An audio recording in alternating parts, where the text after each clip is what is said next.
warahmatullahi wabarakatuh. Kembali lagi di YouTube channel Safari MBO.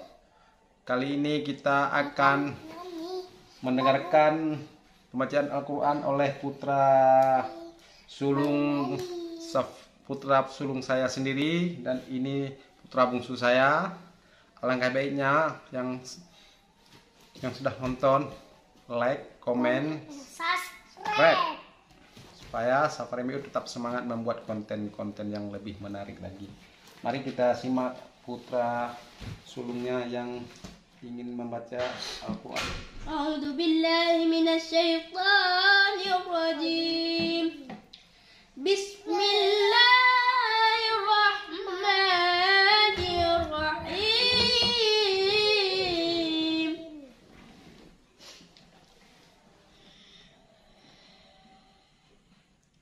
Sabbihis sama rabbikal a'la alladzi khalaqa fasawwa walladzi qaddara fahada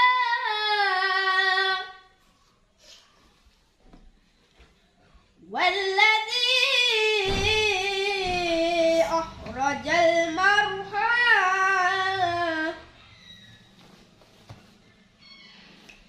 faja'alahu sa'an ahwa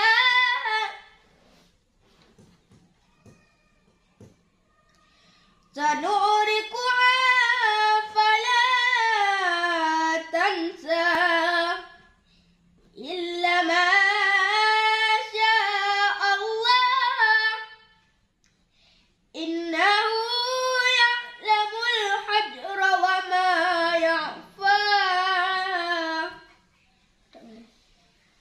Benar ya?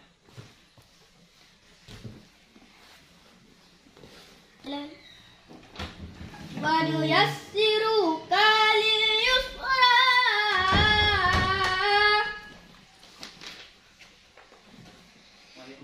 Fadzikir in na'atiz zikra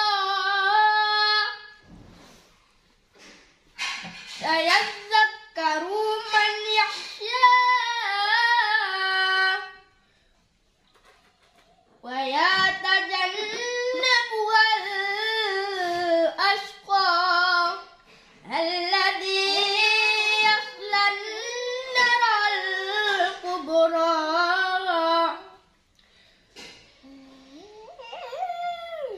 summa la yamutu fiha wa la yahya qad aflaha man tazakka wa dzakara isma rabbi fasalla